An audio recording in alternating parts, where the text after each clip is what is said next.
ओम शांति 26/7/2025। बाबा आज कह रहे हैं, मीठे बच्चे, यह संगम युग विकर्मों विनाश करने का युग है। इस युग में कोई भी विकर्मों तुम्हें नहीं करना है, पावन जरूर बनना है। प्रश्न है, अतीन्द्रिय सुख का अनुभव किन बच्चों को हो सकता है? उत्तर है, जो अविनाशी ज्ञान रत्नों से भरपूर है उन्हें ही अतीन्द्रिय सुख का अनुभव हो सकता है। जो जितना ज्ञान को जीवन में धारण करते हैं उतना साहूकार बनते हैं। अगर ज्ञान रत्न धारण नहीं तो गरीब है।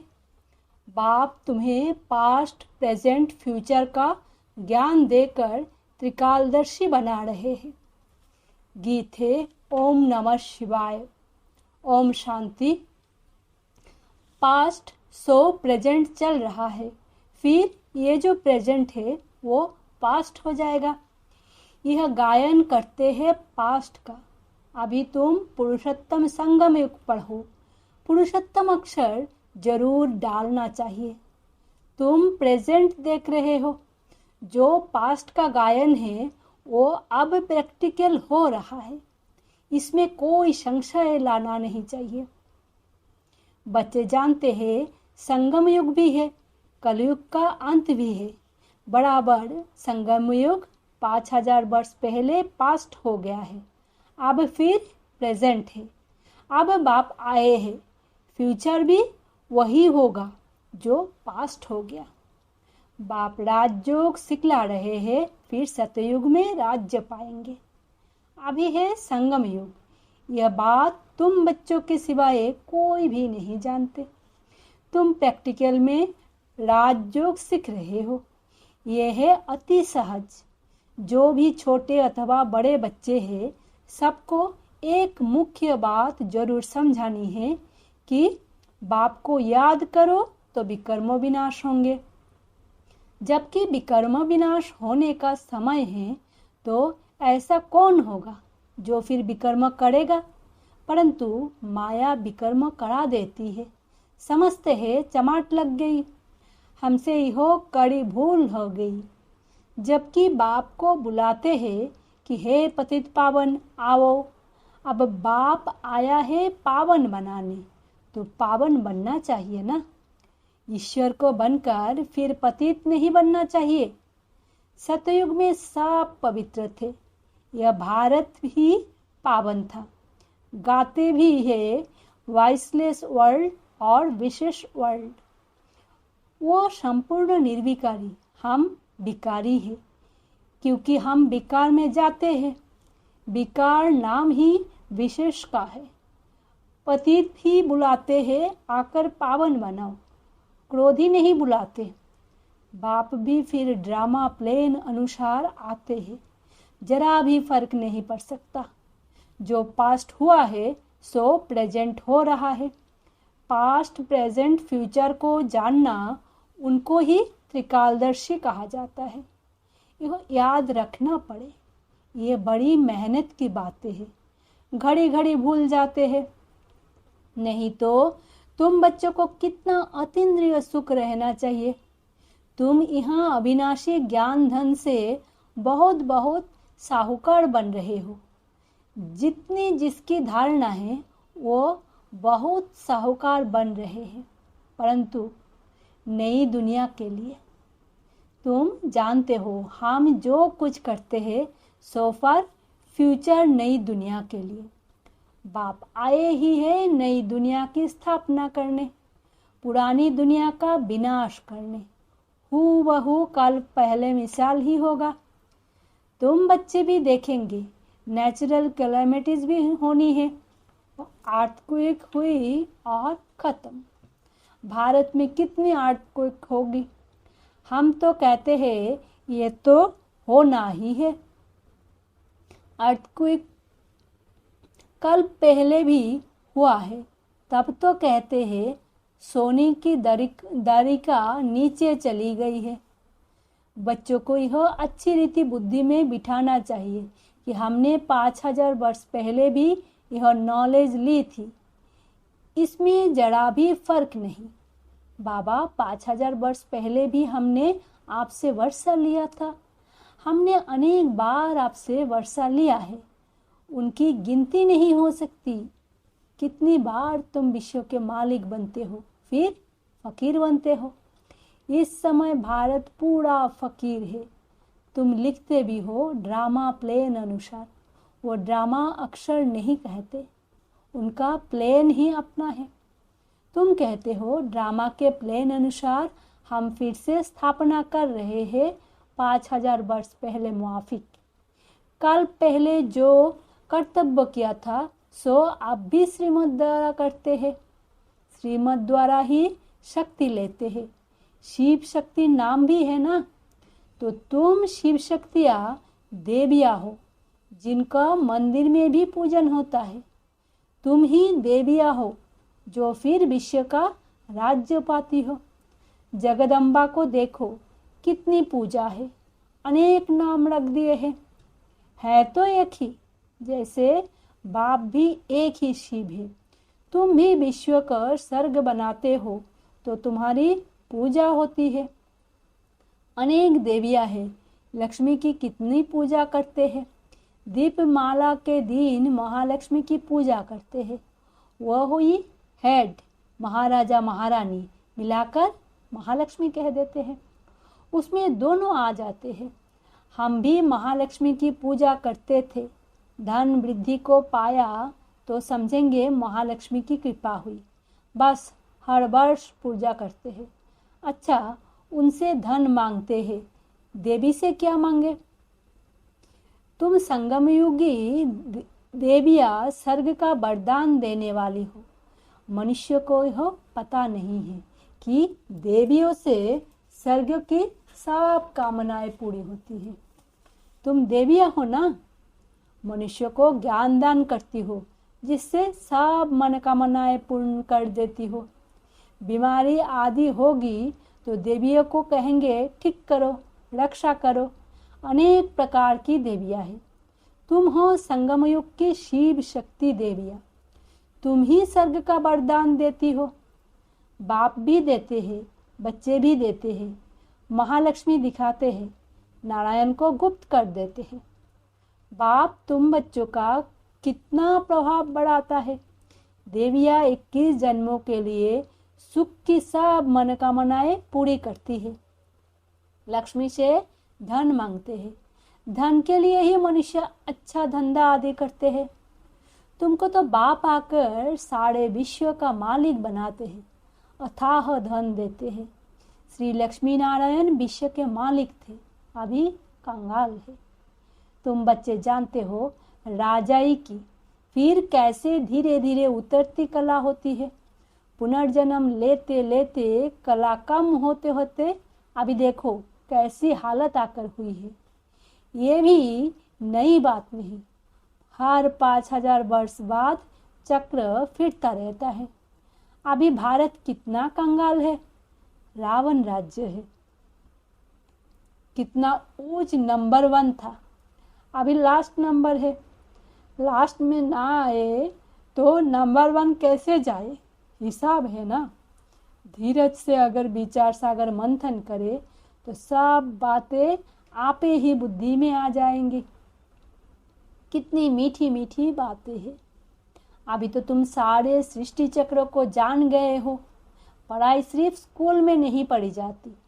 टीचर सबको लेसन देते हैं घर में पढ़ने की, जिसको होमवर्क कहते हैं। बाप भी तुमको घर के लिए पढ़ाई देते हैं। दिन में भला धंधा आदि भी करो, शरीर निर्वाह तो करना ही है। अमृत वेले तो सबको फुर्सत रहती है। सवेरे सवेरे 2-3 बजे का टाइम बहुत अच्छा है। उस समय उठकर बाप को प्यार से याद करो। बाकी इन विकारों ने ही तुम्हें आदि मध्य अंत दुखी किया है। रावण को जलाते हैं परंतु इसका भी अर्थ कुछ नहीं जानते। बस सिर्फ परंपरा से रावण को जलाने की रस्म चली आई है। ड्रामा अनुसार ये भी नूंद है। रावण को मारते आए हैं, परंतु रावण मरता ही नहीं। अभी तुम बच्चे जानते हो ये रावण को जलाना बंद कब होगा। तुम अभी सच्ची सच्ची सत्यनारायण की कथा सुनते हो।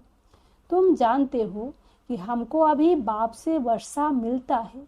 बाप को ना जानने कारण ही सब निधन के हैं। बाप जो भारत का स्वर्ग बनाते हैं उनको भी नहीं जानते हैं। ये भी ड्रामा में नूंद है। सीढ़ी उतरते तमोप्रधान बने तब तो फिर बाप आए, परंतु अपने को तमोप्रधान समझते थोड़े ही है। बाप कहते हैं इस समय सारा झाड़ जर्जरीभूत अवस्था को पाया हुआ है, एक भी सतप्रधान नहीं। सतप्रधान होते ही है शांतिधाम और सुखधाम में, अभी है तमो प्रधान। बाप ही आकर तुम बच्चों को अज्ञान नींद से जगाते हैं, तुम फिर औरों को जगाते हो, जगते रहते हैं। जैसे मनुष्य मरते हैं तो उनको दीवा जलाते हैं कि रोशनी में आ जाए। अब ये है घोर अंधियारा। आत्माएं आपस अपने घर जा ना सके, बल दिया होती है दुख से छूटे, परंतु एक भी छूट नहीं सकते। जिन बच्चों को पुरुषोत्तम संगम युग की स्मृति रहती है वो ज्ञान रत्नों का दान करने बिना रह नहीं सकते। जैसे मनुष्य पुरुषोत्तम मास में बहुत दान पुण्य करते हैं, ऐसे इस पुरुषोत्तम संगम युग में तुम्हें ज्ञान रत्नों का दान करना है। ये भी समझते हो स्वयं परमपिता परमात्मा पढ़ा रहे हैं, श्री कृष्ण की बात नहीं। श्री कृष्ण तो है सतयुग का पहला प्रिंस, फिर तो वो पुनर्जन्म लेते आते हैं। बाबा ने पास्ट प्रेजेंट फ्यूचर का भी राज समझाया है। तुम त्रिकालदर्शी बनते हो और कोई त्रिकालदर्शी बना नहीं सकते सिवाय बाप के। सृष्टि के आदि मध्य अंत का ज्ञान बाप को ही है, उनको ही ज्ञान का सागर कहा जाता है। ऊंचे ते ऊंच भगवान ही गाया है, वही रचता है। हेवेनली गॉडफादर अक्षर बड़ा क्लियर है, हेवन स्थापन करने वाला। शिव जयंती भी मनाते हैं, परंतु वो कब आए क्या किया यह कुछ भी नहीं जानते। जयंती के अर्थ का ही पता नहीं तो फिर मनाकर क्या करेंगे। ये भी ड्रामा में सब है। इस समय ही तुम बच्चे ड्रामा के आदि मध्य अंत को जानते हो, फिर कब नहीं। फिर जब बाबा आएगा तब ही जानेंगे। अभी तुमको स्मृति आई है ये 84 का चक्र कैसे फिरता है। भक्ति मार्ग में क्या है, उनसे तो कुछ भी मिलता नहीं। कितने भक्त लोग भीड़ में धक्का खाने जाते हैं, बाबा ने तुमको उनसे छुड़ा दिया। अब तुम जानते हो हम श्रीमत पर फिर से भारत का श्रेष्ठ बना रहे हैं। श्रीमत से ही श्रेष्ठ बनते हैं, श्रीमत संगम पर ही मिलती है। तुम यथार्थ रीति से जानते हो हम कौन थे, फिर कैसे यह बने हैं। अब फिर पुरुषार्थ कर रहे हैं। पुरुषार्थ करते करते बच्चे अगर कभी फेल हो पड़े तो बाप को समाचार दो, बाप सावधानी देंगे फिर से खड़े होने की। कभी भी फेलियर हो बैठे नहीं जाना है, कभी भी फेलियर हो बैठ नहीं जाना है, फिर से खड़े हो जाओ, दवाई कर लो। सर्जन तो बैठा है ना। बाबा समझाते हैं 5 मंजिल से गिरने और 2 माड़ अर्थात मंजिल से गिरने का फर्क कितना है। काम विकार है 5 मंजिल, इसीलिए बाबा ने कहा है काम महाशत्रु है। उसने तुमको पतित बनाया है, अब पावन बनो। पतित पावन बाप ही आकर पावन बनाते हैं, जरूर संगम पर बनाएंगे। कलयुग अंत और सतयुग आदि का यह संगम है। बच्चे जानते हैं बाप अभी कलम लगा रहे हैं, फिर पूरा झाड़ यहाँ बढ़ेगा, ब्राह्मण का झाड़ बढ़ेगा, फिर सूर्यवंशी चंद्रवंशी में जाकर सुख भोगेंगे। कितना सहज समझाया जाता है। अच्छा, मुरली नहीं मिलती है बाप को याद करो। ये बुद्धि में पक्का करो कि शिव बाबा ब्रह्मा तन से हमको कहते हैं कि मुझे याद करो, तो विष्णु के घराने में चले जाएंगे। सारा मदार पुरुषार्थ पर है। कल्प कल्प जो पुरुषार्थ किया है हूबहू वही चलेगा। आधा कल्प देह अभिमानी बने हो, अब देही अभिमानी बनने का पुरुषार्थ करो। इसमें है मेहनत। पढ़ाई तो सहज है, मुख्य है पावन बनने की बात। बाप को भूलना यह तो बड़ी भूल है। देह अभिमान में आने से ही भूलते हो। शरीर निर्वाह अर्थ धंधा आदि भल 8 घंटा करो, बाकी 8 घंटा याद में रहने के लिए पुरुषार्थ करना है। वो अवस्था जल्दी नहीं होगी। अंत में जब यह अवस्था होगी तब विनाश होगा। कर्मातीत अवस्था हुई तो फिर यह शरीर ठहर नहीं सकेगा, छूट जाएगा, क्योंकि आत्मा पवित्र बन गई ना। जब नंबरवार कर्मातीत अवस्था हो जाएगी तब लड़ाई शुरू होगी। तब तक रिहर्सल होती रहेगी। अच्छा, मीठे मीठे सिकिला दे बच्चों प्रति माता पिता बाप दादा का याद प्यार और गुड मॉर्निंग। रूहानी बाप की रूहानी बच्चों को नमस्ते। हम रूहानी बच्चों की रूहानी माता पिता बाप दादा को याद प्यार और गुड मॉर्निंग, नमस्ते। धारणा के लिए मुख्य सार। इस पुरुषोत्तम मास में अविनाशी ज्ञान रत्नों का दान करना है। अमृत बेले उठ विचार सागर मंथन करना है। श्रीमत पर शरीर निर्वाह करते हुए बाप ने जो होमवर्क दिया है वो भी जरूर करना है। दूसरा पॉइंट, पुरुषार्थ में कभी रुकावट आए तो बाप को समाचार देकर श्रीमत लेनी है। सर्जन को सब सुनाना है। विकर्मों विनाश करने के समय कोई भी विकर्मों नहीं करना है। वरदान है, अखंड योग की विधि द्वारा अखंड पूज्य बनने वाली श्रेष्ठ महान आत्मा भव। आजकल जो महान आत्माएं कहलाती हैं उन्हों के नाम अखंडानंद आदि रहते हैं, लेकिन सब में अखंड स्वरूप तो आप हो। आनंद में हो अखंड, सुख में भी अखंड। सिर्फ संग दोष में ना आओ। दूसरे के अवगुण को देखते सुनते डोंट केयर करो तो इस विशेषता से अखंड योगी बन जाएंगे। जो अखंड योगी है वही अखंड पूज्य बनते हैं। तो आप ऐसी महान आत्माएं हो जो आधा कल्प स्वयं पूज्य स्वरूप में रहते हो और आधा कल्प आपके जड़ चित्रों का पूजन होता है। स्लोगन है, दिव्य बुद्धि ही साइलेंस की शक्ति का आधार है। अव्यक्त इशारे, संकल्प की शक्ति जमा कर श्रेष्ठ सेवा के निमित्त बनो। जो अपनी सूक्ष्म शक्तियों अर्थात मन बुद्धि को हैंडल कर सकता है वो दूसरों को भी हैंडल कर सकता है। इसीलिए स्व के ऊपर कंट्रोलिंग पावर, रूलिंग पावर हो तो यही यथार्थ हैंडलिंग पावर बन जाती है। चाहे अज्ञानी आत्माओं को सेवा द्वारा हैंडल करो, चाहे ब्राह्मण परिवार में स्नेहो संपन्न संतुष्टता संपन्न व्यवहार करो, दोनों में सफल हो जाएंगे। ओम शांति। शुक्रिया बाबा।